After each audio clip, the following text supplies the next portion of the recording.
Hi, this is John with John's Workshop, and in this episode we're going to do brakes and rotors on this 2011 ML350.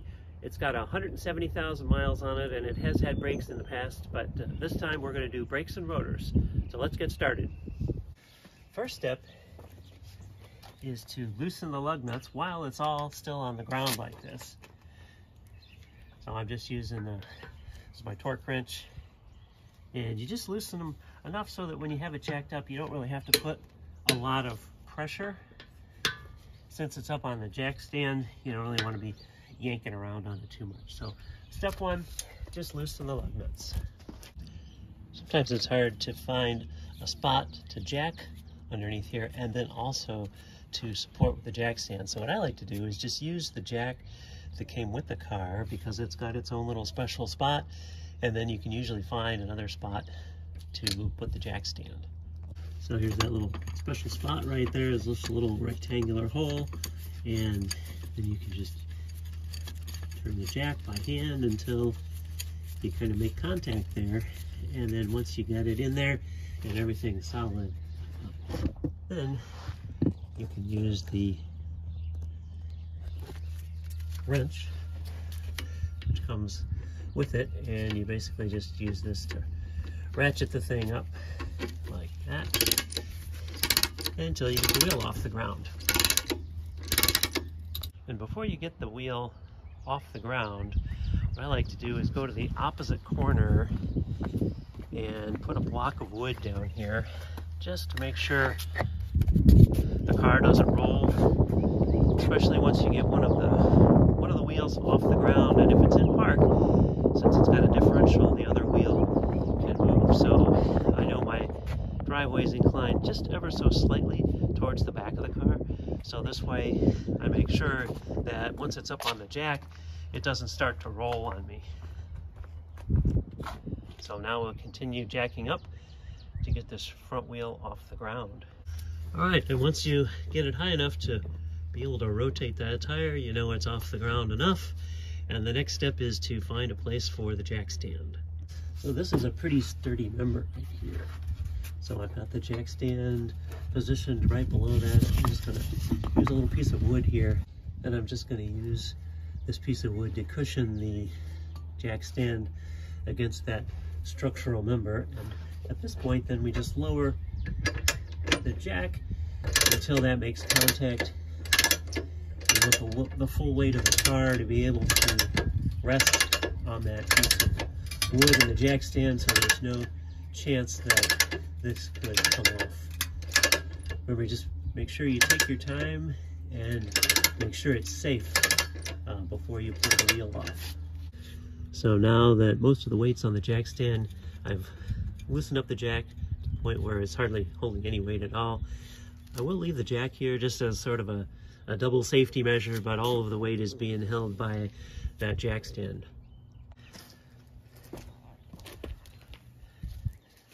So now that we're safely supported, we can undo the lug bolts, and because we loosened them already when it was on the ground, you can see there's really not much force required to pull these out.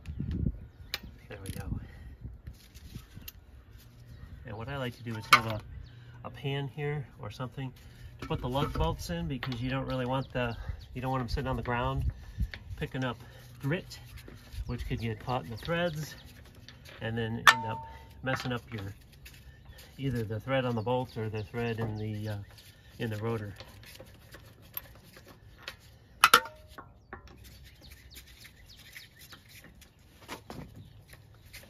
Sometimes it helps if you hold the bottom of the wheel in a little bit so it doesn't start to get catty corner.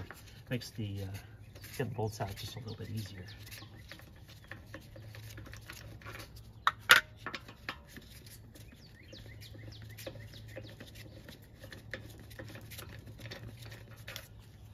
All right, and now we can take the wheel off.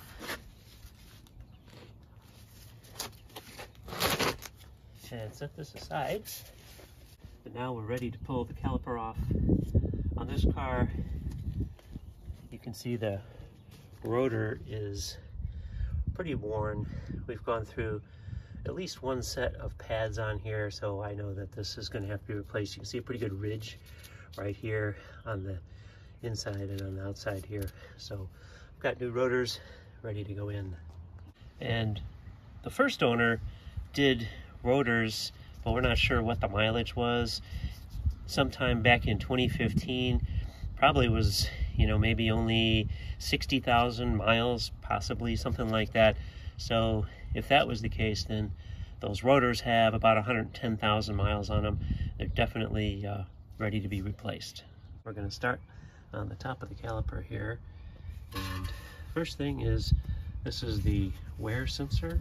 We're just going to get this cable out of the way there because we're going to be pulling the caliper back. We're going to start by taking this plug right here out, and that will allow us access to the bolt. We're going to take this out on the top and on the lower one here, and that will allow us to free up the caliper assembly and pull it out. You can tell the pads are really worn because this distance here is quite large, and the caliper is kind of has pushed this all the way in, so the caliper is kind of shifted to the left here in this view because there's just really not much pad left at all on these. You'll need a 9mm Allen wrench to be able to get that. So you put it in here. All right, so now I'm gonna break this free. There we go. Requires a little bit of force, but not too bad. And these have some Loctite in them to just prevent them from loosening. So once you break it free, it could still be a little bit hard to turn there. But that's the first step, is we'll loosen this up. And this pin, as we talked about, it's pretty far out there. There's enough room that you can get a paper towel with some PV blaster or something like that on there to be able to clean that off, just so you don't drag that through the oil seal there. So this is maybe not necessary, but I kind of like to do stuff like this to try to help preserve that seal. So if you can, you want to do this kind of all the way around the pin there to try to make sure that it doesn't get that seal damaged in any way as you're pulling that off. And just running that around the bottom, try to get any of the dirt off of there. There we go. So then you can pull that pin out, and that just unscrews like that. There we go. Now we're going to do the same thing on the bottom. Okay, and here's the bottom. The dust plug here coming off. There, you see that's off.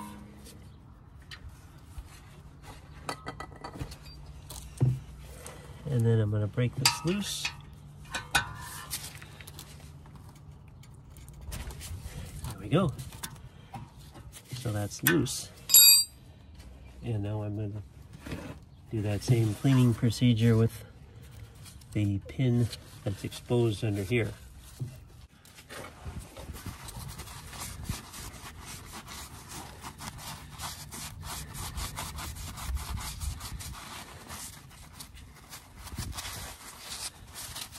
And that looks pretty clean.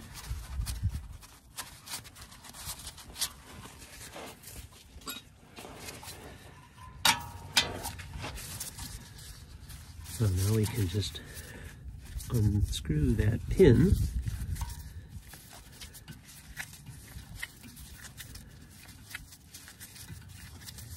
And you can see some of the thread locking material on the threads there. And that's free. The next step is to pull this sensor right here, and that requires one of these Torx sockets. So this is an E10, so you'll need that to pull this off.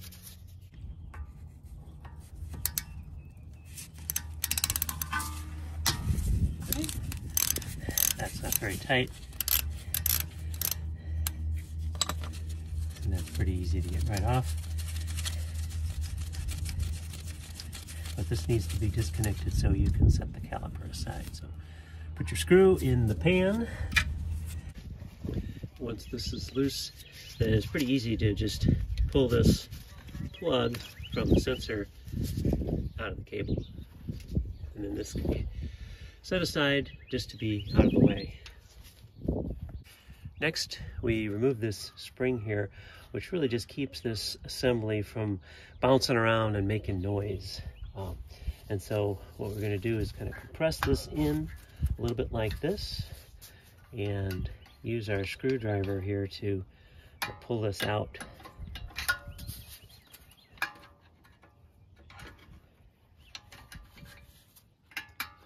You can see how that kind of, once you angle it, you can get this little notch out of that hole in the casting. And once that's out, then you can kind of pivot it around like that to get the bottom one out. So there's our spring removed. Before we push the piston back into the caliper, we've got to make sure that we're not going to overflow our brake fluid reservoir. Now this is the first one I'm doing, so I probably don't have to remove any brake fluid from here.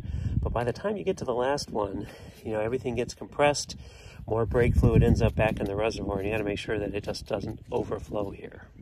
So now we need to push the piston on the caliper back in just a little bit so we can pull this assembly off. I'm just going to use a screwdriver here, and you can kind of start to see a little bit of a gap forming there, and this just gives us a little bit of wiggle room here, as you can see, to be able to wiggle the caliper off. So there you can see there's a little bit of a gap starting there, and we're just pushing the piston back in a little bit there. So now you can see it's loose enough, we're going to be able to pull that right off. At this point, I recommend getting a piece of old coat hanger, because we're going to use this to support the caliper as we pull it off here. We don't want it hanging on the brake line with all of its weight, so we're going to use this piece of coat hanger here once we pull the caliper off of the steering knuckle. Okay, so working from this side, we can just pull this off. May take a little wiggling around here. That ridge on the rotor that we saw earlier creates a problem when you're trying to pull this off, so you really need to make sure you have plenty of slack in here, because the pads aren't going to want to just slide out of here because you got this huge ridge. At least in my case here, we've got this huge ridge, and so that means you're going to have to make sure you've got plenty of room in here, otherwise you're never going to get the caliper off. So I'm going ahead and pulling a little bit more here. You can see it really just loosening this thing up quite a bit. I'm just holding pressure here to give myself more room here. And now you can see, once I've got enough room, I can pull them off right past that ridge. Now that this is loose, I'm just holding it up with my hand. It's kind of heavy, but not too bad. Got a little hole in there, and then something like this, you can see, or at least it's not, the weight of this thing is not hanging on the brake hose here. That's really what we're looking for, just to avoid that. I'm just kind of winding this coat hanger around in here and double check that that's carrying the weight. Now we can take a look at these pads. So here's, this would have been the outer pad. You can see there's still some definite pad left, but it's, you know, it's getting pretty, you can see some definite pad left, but it's getting pretty thin there. And here you can see, we'll pull this inner pad out. Okay, and there it comes with its sensor. And you can see, in this case, the car was actually showing just like once or twice that little brake wear light came on. and most likely it's the front, but there's also a sensor at the rear, but I'm guessing this is probably the one that made, yeah, you can see here a little bit of a wear mark right there, and you can see a little metal contact right inside there, just above my thumb there, and that, when it contacts the rotor, will tell the computer that you're starting to see some wear. So we're really pretty much right at the wear limit. It gives you an idea of how thick the pad is there. So there's still pad left, but this is just from a safety perspective. You know, you probably could have gone maybe another 5,000 miles or so before you started to really get down to the plate here. But this is a good safety indicator that it was time to change out the pads. This is a good time to push the pistons back into their cylinders. And so what I found is pretty handy to get one of these. I think you can just get these at like AutoZone or something. And what this is going to do, you could also do this with a C-clamp of some sort, but this is kind of made for the job. And so I like to have some kind of a piece of wood or something in there to basically to cover up that hole. It's really not that particular of what exactly it is, but just something that will cover the piston there. And then essentially this just kind of makes an easy way to push that piston back in. And this is where, you know, the brake fluid at this point that's leaving this caliper is going back into the master cylinder. And so you've just got to make sure that you have room in there for that. So once we're done with this compression here, before we go to the next caliper, we're going to make sure that we're not starting to overflow, because that can make a mess. And of course, brake fluid is pretty corrosive and really bad for the paint. So if you ever get that on the paint, but you kind of feel here where you can tell it when it wanted to stop. So that's all the way back in. And then essentially we will do the same thing on the other piston.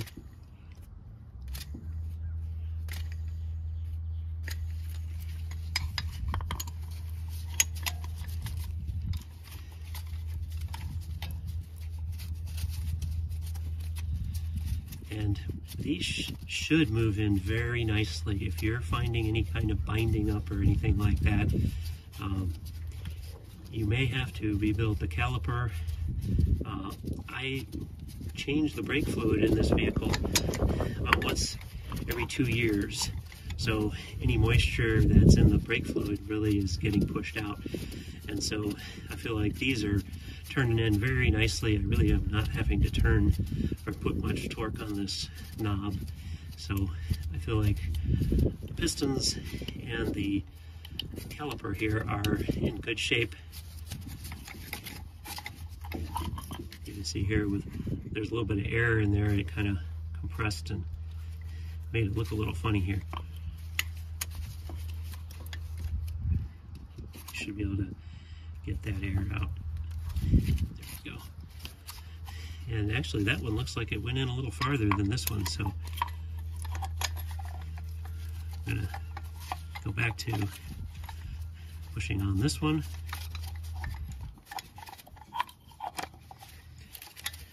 Probably could use a new piece of wood here, but there, that one's going down in nicely too.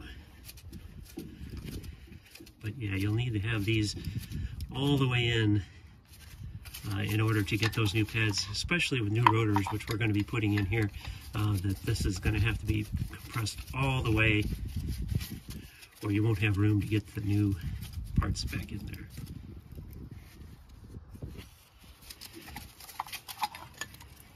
All right, so those are pushed all the way back into the caliper. Taking a quick look at the master cylinder, you can see that the brake fluid is all the way up pretty much to the top. So before we do the next one of these, we're going to have to empty this. Well, not empty, but pull the level back down again. If you're doing the rotors like we're doing today, in order to get the rotor out here, you have to take this bracket here. You see it's a big bracket with these two bolts here. Those have to come out first. Then this bracket can be removed, and that allows the rotor to come off. If you're only doing pads, you don't have to mess around with this, but these two bolts are going to come off next. To get that bolt off, you'll need a breaker bar. I like to use this 1/2-inch breaker bar. The nut itself is a 21 millimeter. I don't happen to have a 21 millimeter handy. So I'm using this one here, which is 13/16, which is actually a really nice fit on there. So with this breaker bar on there, then I'm going to go ahead and loosen this up. You can see it helps to have the wheel turned a little bit that way, just to give you a little more working room here. And there, that one's loose. And then do the same thing for the top one. There we go. You can already see the bracket here is loose. These threads, as I mentioned, are Loctited, so even though you break it loose, you're still going to need some kind of a ratchet to get those things all the way out there. So the thread locker is doing its job.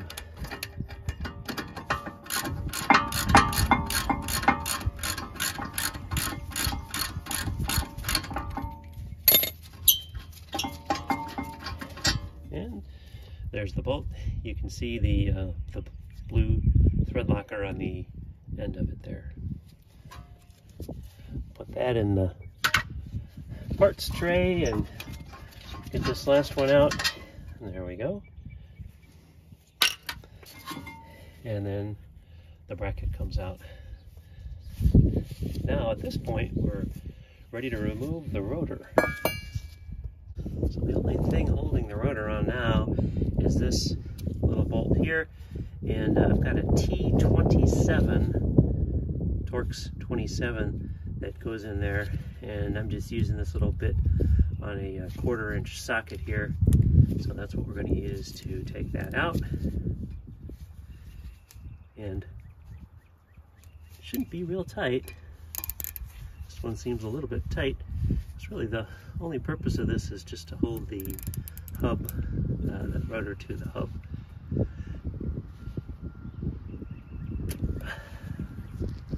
This one was a little bit stubborn, so I'm going to try my impact gun here with this T30 Torx bit.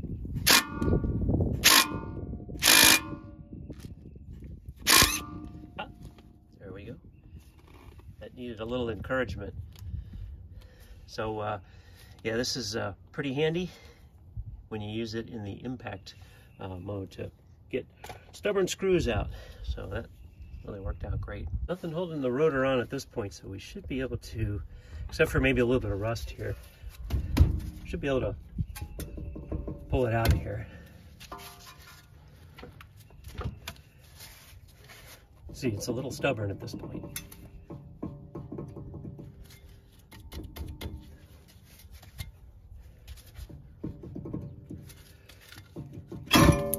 There we go. All right, just need to be a little wobbled a little bit, and came right out. You can get a good look at that ridge there. So pretty significant. Yeah, a lot of metal has been worn off of this rotor. Definitely don't want to reuse this one. At this point, we use some PV blaster here. We want to clean this hub up for the new rotor. Really, the key thing here is we want it to be able to seat all the way. Don't want to have any rust preventing it from getting right up to the hub.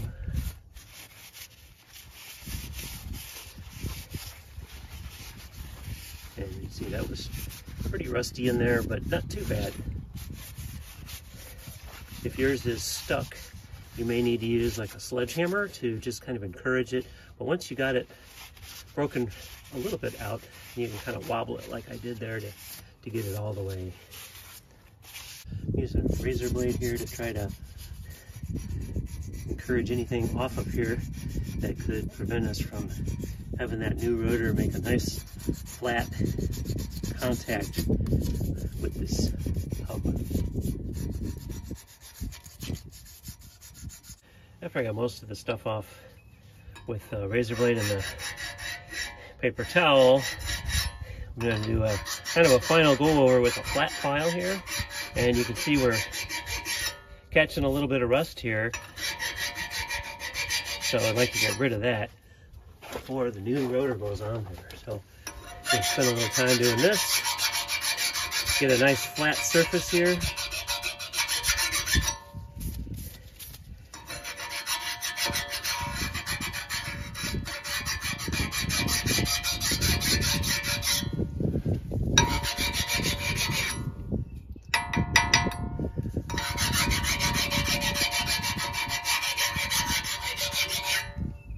So I've got the hub cleaned up pretty well. Feels pretty good all around here. I don't have any real rust protruding, so when we put the new rotor on there, it should seat flat all the way around here. So that's the next step, is to go ahead and put that new rotor on. Here's the new rotor. This is a Mercedes-Benz dealer part. My philosophy on this is, if you're going to spend the time to do all the work yourself, you might as well at least make sure you're using the best parts you can find. So this part is ready to go on.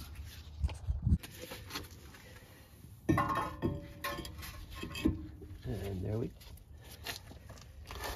ended up buying a new one of these screws at the dealer, so I'm going to go ahead and put that in here.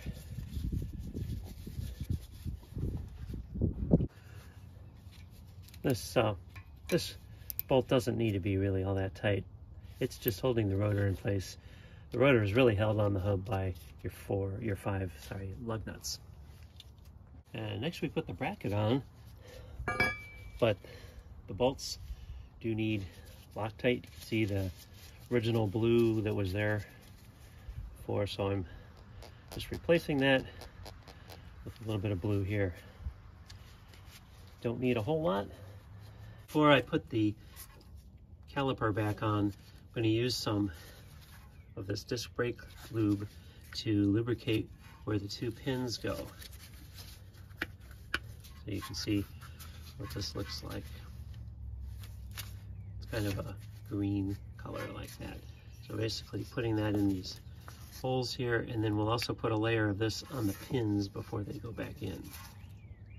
One of the things we also need to do is put a little bit of this lubricant on these channels here where the brake shoes need to ride before we reassemble it. So the new pad is ready to go in and put the brand new sensor on there. You can see there's the old one. Gives you an idea of the difference in thickness of the pads. So this just then gets placed back in the caliper just like this. Sensor wire through there, and then these springs get pushed down into the caliper. There we go, and like that. There we go. And the sensor wire comes out here. Then I'm going to put a little bit of this lubricant right where these are going to run, so they'll touch that. There we go. They'll touch the bracket in this area here, so we'll put a little bit of lubricant there, and then the same thing up here.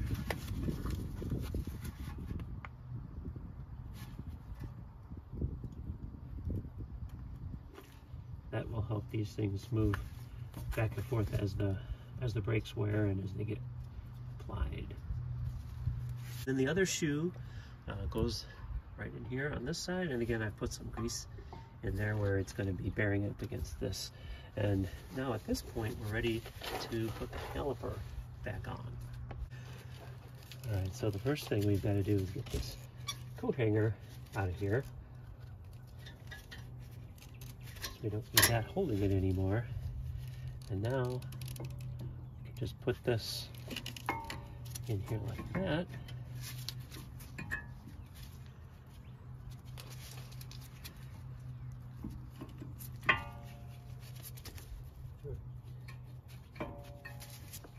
And it just slips right into place like this. With the caliper in place, then we're going to put the pins back in. So once I have the pins lined up, what I'm going to do is actually pull these back out to be able to put the Loctite in there. So I want to make sure these don't back out. Right, so now that it's lined up, all I need to do is put a couple drops of Loctite on here.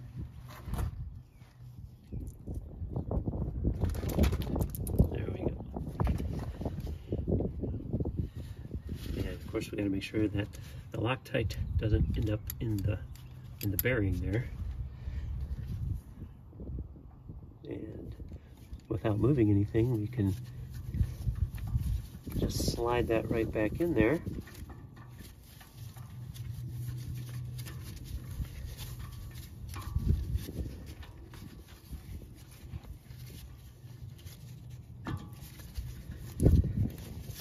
And thread that home.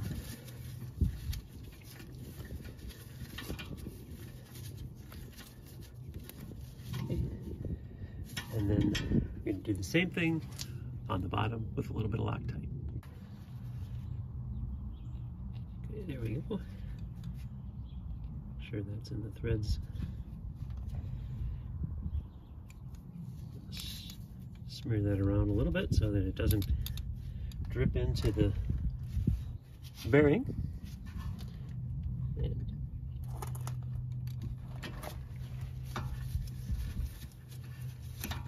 now we can thread that one home.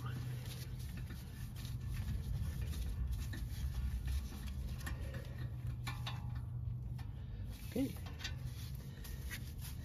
Now those are both in. Snug those up pretty good.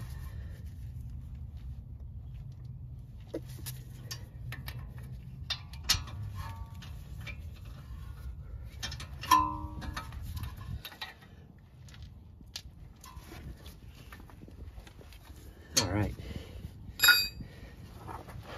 And the next step then is we can reconnect our sensor.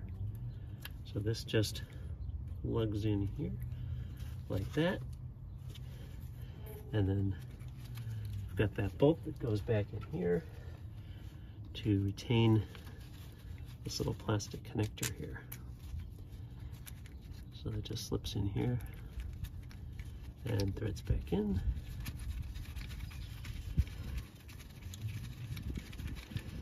Like that. And then remember, we've got this little cap, the rubber cap here, that retains this cable in the right place there.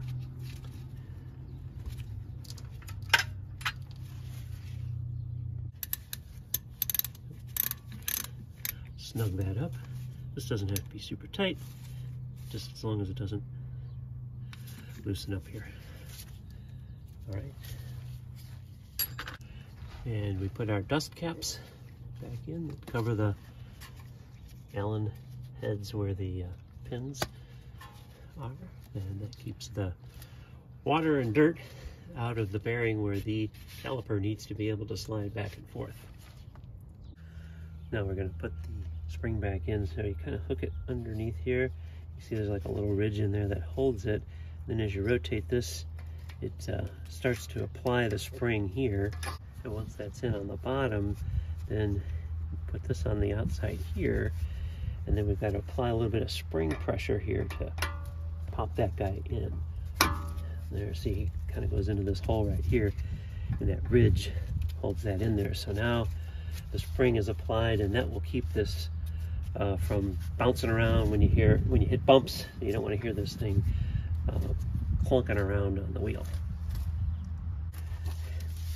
Before I put the wheel on here, I do like to put, as I mentioned before, just a light coating of grease to prevent the moisture from getting in there and creating rust, which then makes it difficult to get the wheel off, and it can also lead to your wheel wobbling if it's a significant amount of rust in there. So this little coating will help keep it from rusting. And then finally, the wheels goes back on.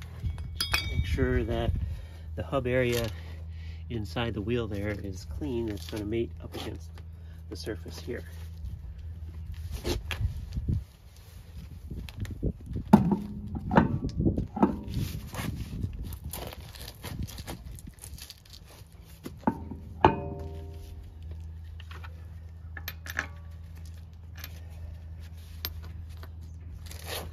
Sometimes it's nice to be able to sight in there and just make sure you got the holes lined up. Like that.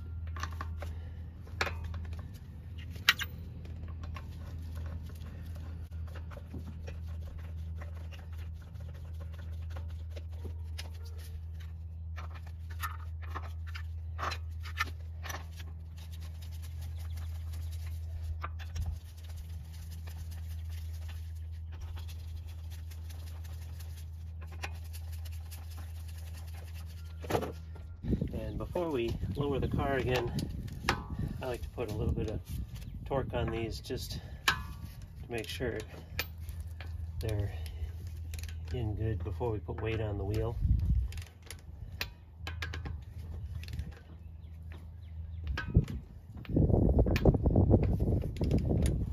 There we go. Once the car is back on the ground, then you can torque the lug bolts. These are supposed to be at 110 foot-pounds, so I've got my torque wrench set to 110. I usually like to go around, before I get all the way to 110, I like to approach that.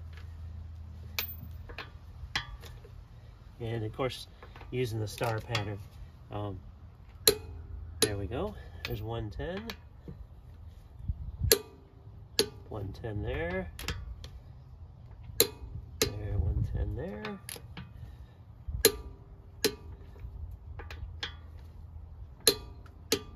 All right, so that wheel is complete, and the left front wheel does not have a brake sensor.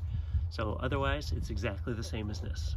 To do the rear brakes, I ended up supporting with the jack stand just below the coil spring there. So I'm supporting the arm.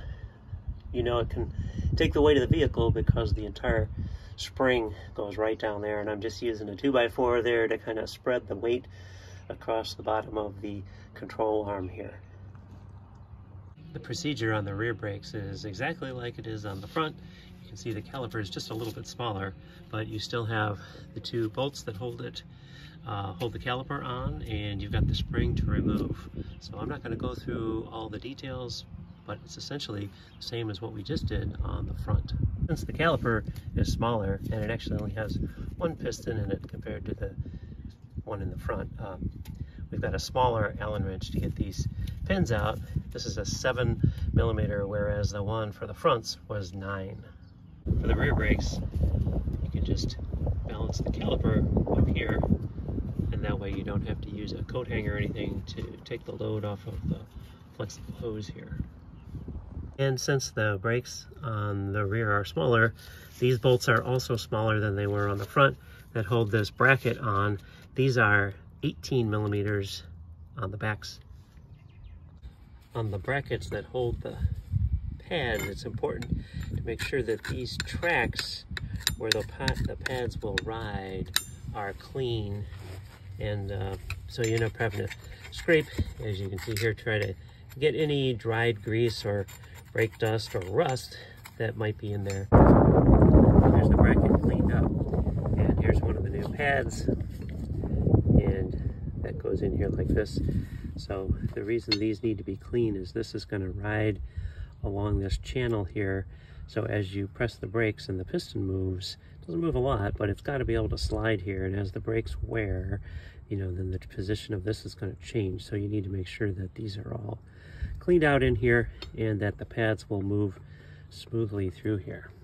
Another difference on the back brakes is that we've got the emergency brakes here. So in order to get this off, those may be a little tight. You kind of have to rotate and pull kind of at the same time here, and hopefully your hub is not rusty. I usually put grease in there to try to keep that from happening, but you can see that it's just a little bit tricky here to get this off. And there we go. And you can see we've got the drum on the inside here for the emergency brakes, which look to be in not very good shape in this particular rotor here. This is where the emergency brake would ride, right in here, and it looks pretty rusty. So definitely good that we're replacing the rotors here. And here you can see that is the brake shoe for the emergency brake. And so that's definite difference between what you've got to do for the rear brakes and the front brakes. In this case, these look pretty clean. They're not too bad.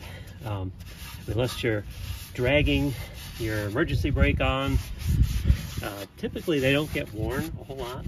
So these should be just fine to go back in. But if they are loose and not as tight as what you saw when I pulled this off, You may have to adjust. There's an adjustment here to expand the shoes, and you get to that through this hole in the rotor right here, which has a rubber plug, which I already pulled out. So that is one difference here with the rear brakes. Here's a comparison of the two rotors. So here's the original. See in here, really pretty darn rusty. Emergency brake doesn't really get used a whole lot, so that can tend to rust up on you. And here's the new one. Quite a bit of difference there. Brand new machining. I was surprised that the rear rotors are a little bit simpler because there's no ventilation here in the disc. This little ridge right here is just from a balancing where they grind a little bit out here to make sure it's balanced. But you do pay actually a little bit more for these rear rotors than you do for the front, just because of the complexity of having this drum inside here as well as the disc out here. You find that you can't get the rotor off because the shoes are kind of stuck in that rusty part. What you'll have to do is rotate the drum here around to the point where you can get in there with like a regular sized flat blade, and you can actually move the adjustment in there. There, you could hear it. There.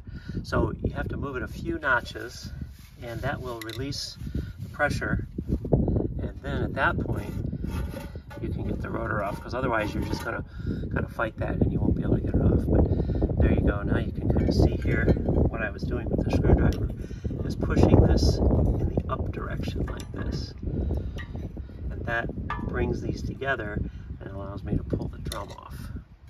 And on the right rear brake you have the sensor with the sensor wire here, so just make sure you get that back together. The other thing is, if you loosened the parking brake in here a few notches to be able to pull this off, you need to tighten that back up again. What I like to do is tighten it up until you can't move the rim, and then come back off maybe 2 or 3 notches until you can rotate this by hand. So there you go, something like that. Now you are getting some dragging on the pads, but you just don't want to have any dragging on the shoes. And that completes the brake job on the 2011 ML350. Hope that was helpful, and thanks for watching.